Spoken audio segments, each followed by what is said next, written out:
Good day. So today on our YouTube channel, we are going to be talking about automotive. So this is basically the workshop where we do our practicals with the learners that do the automotive. So these are basically our engine models that we use to demonstrate the different types and also the components of engines.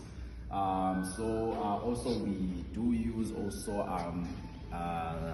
toolboxes where we can be able to see different types of spanners and also the different tools where we use to take out the components of the engine. For instance, in here, this is our flywheel, so this is basically another component of an engine for our drive system. And then in here we have the engine block, and in here we have our distributor. And this one, it is also broken down. So yeah, we do have a lot of components, but in the meantime we want to be more informative about the whole subject as a whole, so that the ones who are doing grade 8 and grade 9 can be able to know what they get themselves into in the future. Thank you. Hey everyone, welcome back to YouTube. This is a new video from us, and I'm not going alone. I'm hosting with Sneko. Yeah. So today we have a special guest from Automotive. Welcome, sir. Can you please introduce yourself? Who are you? Where are you from? And how long have you been teaching? Oh, okay. Thank you. My name is Jabulani. My surname is Lolo, and well, I am from Eastern Cape.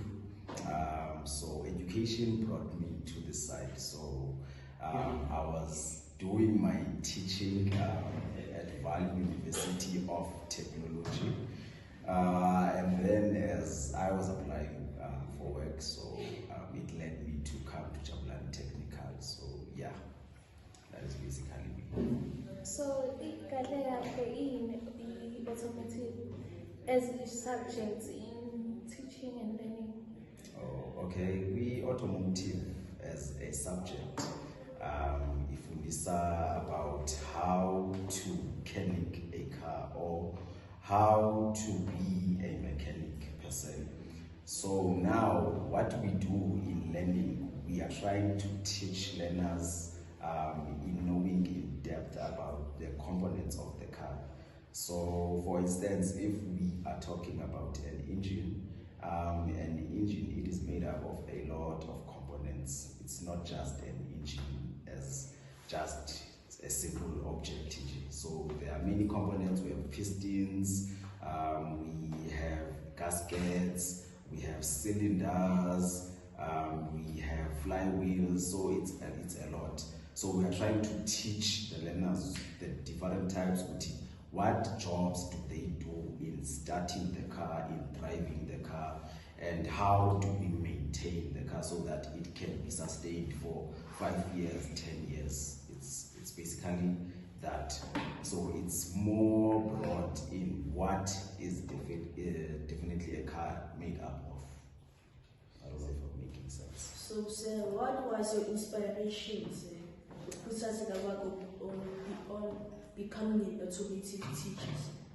So when I was young, I always loved cars. So I saw myself as someone who can be able to make their own car. So I started falling in love with it. So as I was learning, and then like going from grade 1, so I was doing my sort of investigation or research. So I saw that there is a subject, or there is a module that you can do after you have done your time period in high school, junior or primary school. So the subject or that module, I saw that it is called mechanics. So I wanted to venture and become a mechanical engineer. But when I was applying university, I did not get the space at that time, so I chose to try teaching. So when I got to varsity, that's where I found there's a subject called mechanical technology. So now, when I found out there's a mechanical technology, I didn't even know that there are 3 types of mechanical technology. There's welding, there's fitting, there's automotive.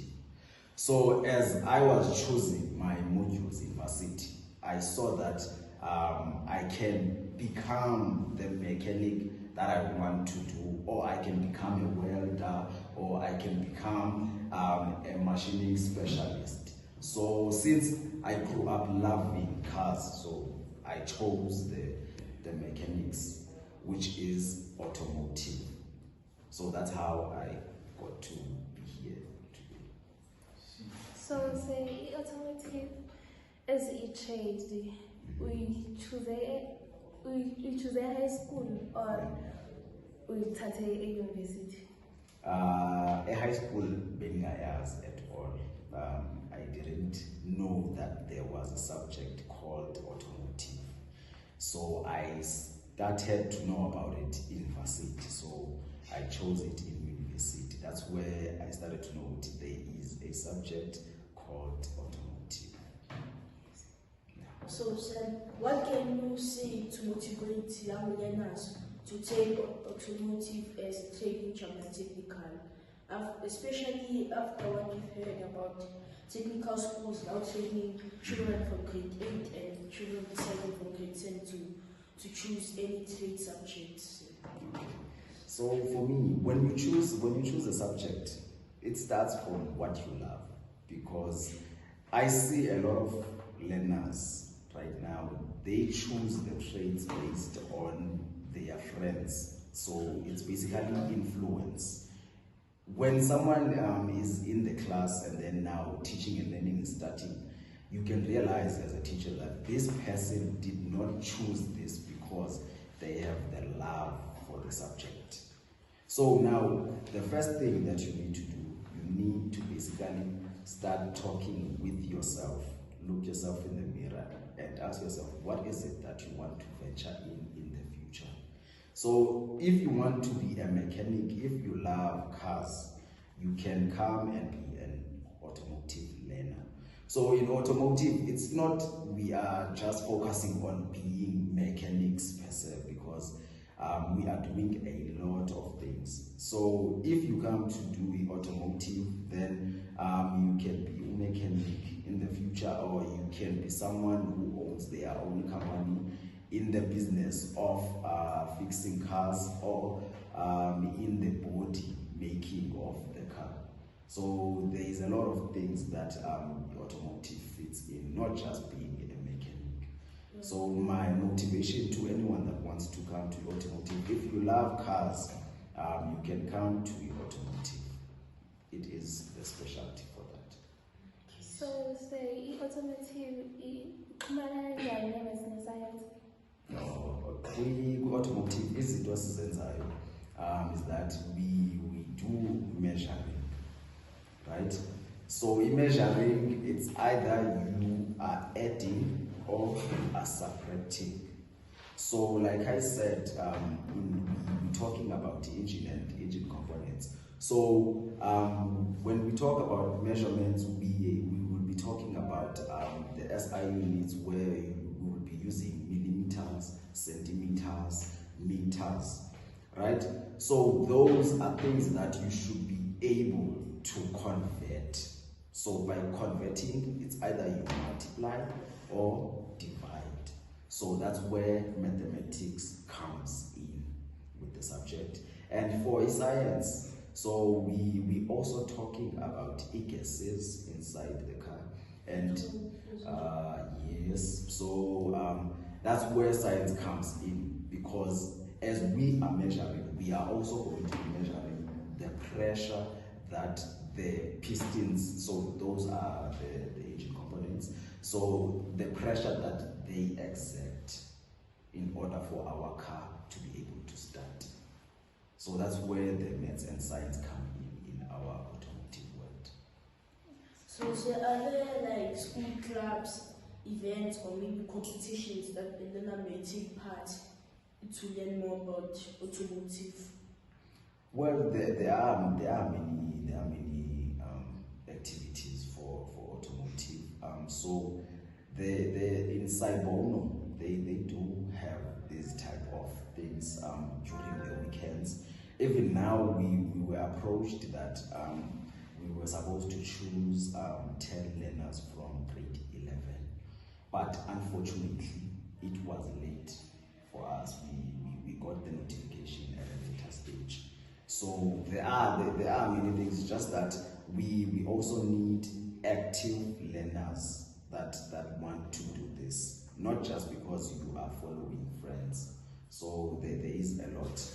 But you said the problem is that in like what the question that I've just asked you, Okay.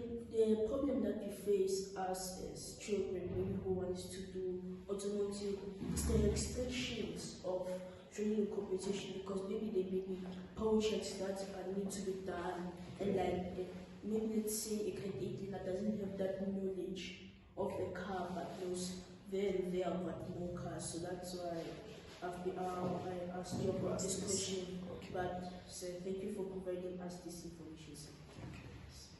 So say zithini izeluleko zakho for abafundi base high school abafuna ukwenza le trade uyifundisayo? Okay, advice.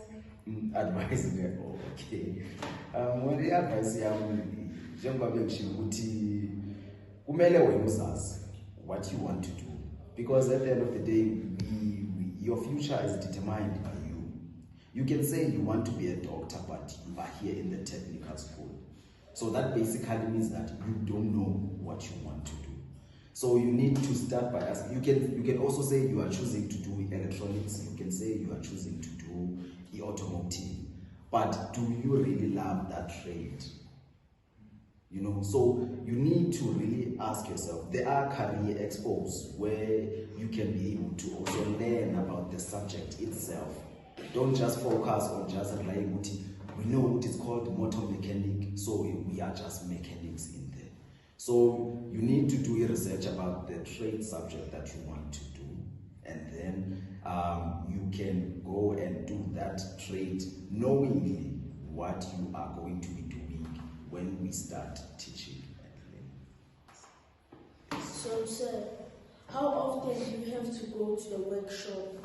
Is it maybe something everyday thing, or is it maybe occasional, such as maybe after children have done written tests? Or okay, for our workshop, well, because theory and workshop they are blended, so we try to make sure that after we done with a certain chapter, we need to go to the workshop so that the learners can be able to see what we were talking about and be able to apply their knowledge on what we talked about theoretically.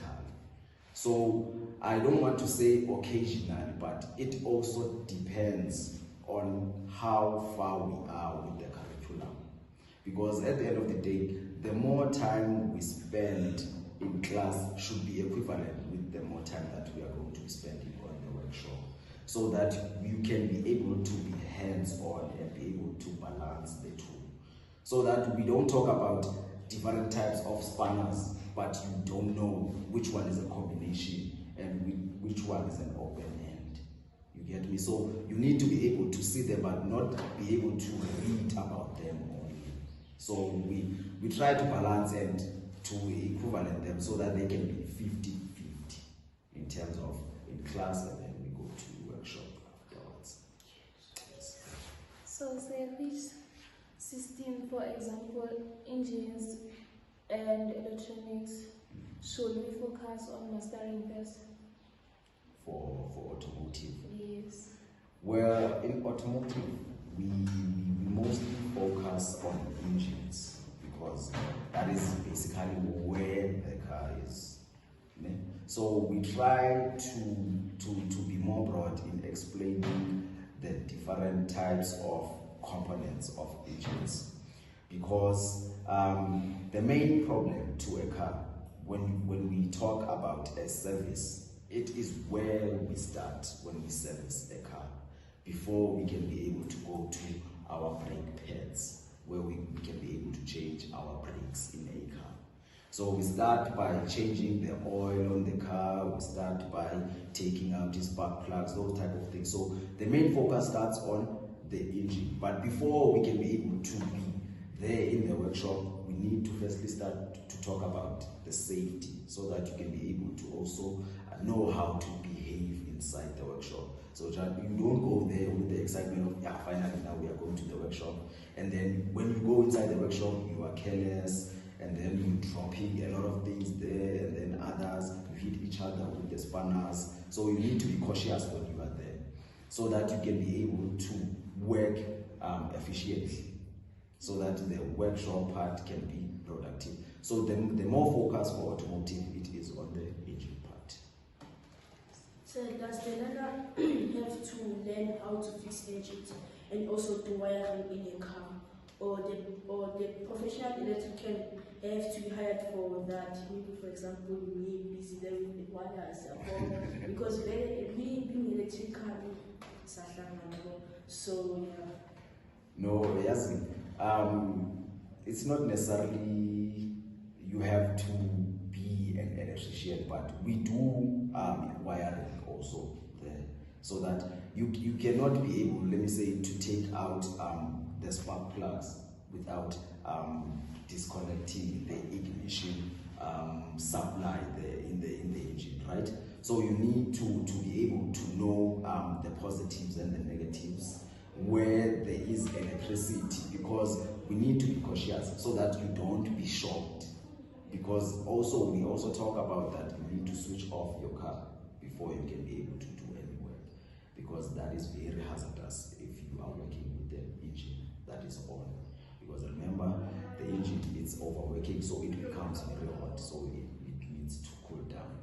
So we don't necessarily need someone from the electronics to come and do our wiring, because a car, it does not have that much of wire in the engine. Yes. But since now moving the 4IRs, and like there are many cars that are becoming now electric cars, such as, let's say, for example, the BMW, Range Rover, Nissan, etc. So that's why I say these questions are asked. Okay. So, can you recommend that a learner use practical experience outside the school to improve his or her knowledge of automotive? Yes, I do advise them, as long as there is a guide here with them, because at the very same time, safety, it is number one. So now learners need to make sure that they are accompanied by their parent, right? So when you are here at school, remember that you also need to apply certain things, because not only does teaching and learning stop at school, right? So teaching and learning, we also need to be able to do it outside. So because now you have learned something new, really you are going to be excited that I want to show my parents that I know such and such. So basically, I wouldn't say it is a wrong thing for you. Let me say we talked about how do we service a car, and then now your parents, they are complaining about, I need to take my car to service, and you'd be like, no, you know what, we have already done this at school. How about I do it myself and show you? Maybe something wrong may happen. Well, that's why I'm saying parents must be there for the supervision, so that they can also be able to guide you, because it's something that they can also do for themselves, because it is not that difficult, right? Because you are just changing the certain components there in the car.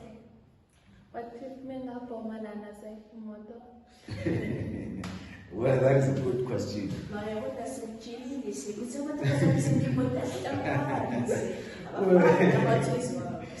That's why I said at the beginning that when you do anything on a car, you need to make sure that the engine, it is off.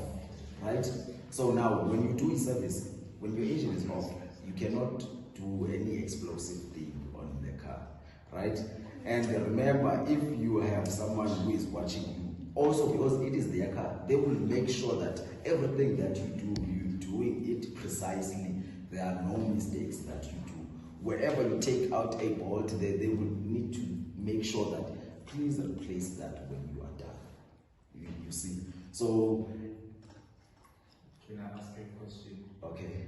Since in the workshop, I don't know how many engineers you have, right? Okay. And every year there are new cars with new components, new technology. So I want to know how to teach those kids about the new technology since they maybe use one engine for a long time, maybe a lot of 5 years, so they change the engine time to time. No, the engines that we have now, it's the ones like from previous years. So we don't have the modern ones because the modern ones mostly they are electronic, right? So we don't have that type, right? So we lack funding. No, the engines that we have now, it's the ones like from previous years. So we don't have the modern ones because the modern ones mostly they are electronic, right? So we don't have that type, right? So we lack funding, I might say. We don't have that type of funding where we can be able to be helped with. When we need this, we can easily get it as soon as possible. So when I do lessons, I try to blend them with online learning. So we use YouTube in other lessons where I feel like I can show them how a modified or an electronic engine works, and then try to relate it with the engines that we have at the workshop. Because an engine, it is not, there's nothing more that is changed per se, but the formation of it, right? So the electronic one, no, we don't have. So the engines that, let me say, when the school started opening, maybe 2000, it is still the same engines that we have in the school. Right, so that's basically what we are facing. So what about those learners that prefer to see something face to face and like in the YouTube because maybe that's one is engine of a Tesla or those cars with simple technology. Such as genuine engines. And today's technology is more advanced. Well, for the deputy principal, we try to use his car because he has a BMW and a Kia. Right? So we try to use his car so that they can visualize and be able to see the different types of components that the modern cars that have, you see. So we try by any means so that this can be a blended learning. We don't leave anyone, because if you are learning something, you have an interest, you want to know more, So if a lesson is a question and answer, it becomes more interesting. So those learners that get those type of questions would say, okay, how does a Tesla engine work? Remember, a Tesla, it does not use a fuel. We charge that type of car. So the engine of a fuel car and an electronic engine, it will not be the same, right? So when now a learner comes with that type of information and asks a particular question, so we do not have an electronic engine in the school, so I won't be able to show them visually, but I will try to use YouTube and show them. You see, so that's what we face. Yes, sir. Yeah. Yes, sir. The time is running out, yes, sir. Okay. So this is going to be the last question that I'm going to ask you, sir. Mm-hmm. What is the future of automotive in South Africa, sir? Well, the future of automotive, well, I love to say that it is in our hands. I include myself when I speak of that, right? So now, there are programs. Let me say, for instance, the minister that has also started that we give skill to the people who are unemployed. Like the youth, so. Like the youth, I've yes. also heard about it in the schools. Yes, yes. So we try to make so that initiative. It is a good initiative, so that the learning, it does not completely stay inside the school territories. So we are trying to give you a mindset that what you are learning at school, you can be able to apply it outside. You can be able to open your business, right, and be a mechanic yourself. You can try and be able to, let me say, there are different types in the mechanic world. So you can be the type of mechanic who does servicing. You can be the type of mechanic that does changing of brake pads. You can be the type of mechanic that does wheel balancing. So it's those things. So in the future, we might see a lot of people who are in the world of cars, because nowadays we did not have automotive learners who were girls, but now we do have girls who are trying to get into that world. So it is growing. Yeah. So, since the school has a workshop, is there any maybe company, Toyota, Ford, etc., that's in partnership with, maybe if you see that these learners are dedicated and they're not these for friends, maybe you talk to that particular Ford or Toyota so that those learners can bring more experience in terms of maybe leadership and so on. Okay, yes, that is a good question. The school did have a sponsor. According to my knowledge, it was Toyota, because the engines that we use, they are Toyota engines, right? Yes, they are Toyota engines. So you can see maybe this was an engine made for a Toyota Hilux, this one made for a Toyota Corolla, right? So we did have a sponsor. So now the subject itself also, it did not have a full-time teacher that was teaching it. So as I just got here, so now it is also a good thing that we try to also get sponsors for the learners, so that they can be able to know that your Toyota, your Mercedes, your Audis, they do have learnerships that you can become an artisan in the future and be able to work for the company. Because now if we get those type of sponsorships and partnerships, it can motivate a lot of learners in the trade, so that they can also see, because if we partner with a certain company, we can be able to take the learners for a tour in their plant where they are making the cars, so that they can be able to see how an engine is assembled, rather than just seeing it coming to school assembled and you don't know how did they assemble the pistons, the cylinder blocks, you know, everything, so you can see it step by step. So hopefully in the future we will have a partnership with a certain company. Guys, this is so what would you advise a learner to seek employment in South Africa or in other countries? Well, I would say start at home, you know, before you can be able to go outside, right? So when I was still in high school, there were companies that would come to us. For instance, we once had a visitation of Jaguar, Land Rover.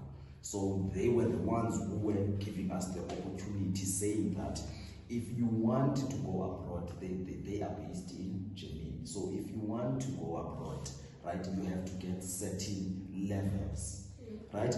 And then in their home plants, you have also certain levels. So they would say that since we are a science, mathematics, and trade, so they would say get level 5s on those subjects, and then we can be able to take you in our learnership, right? So I would say start at home, because we have a lot of plants here. We have Toyota, we have Mercedes-Benz, we have Volkswagen, we have BMW. So there is also a lot of plants. We are not limited. So you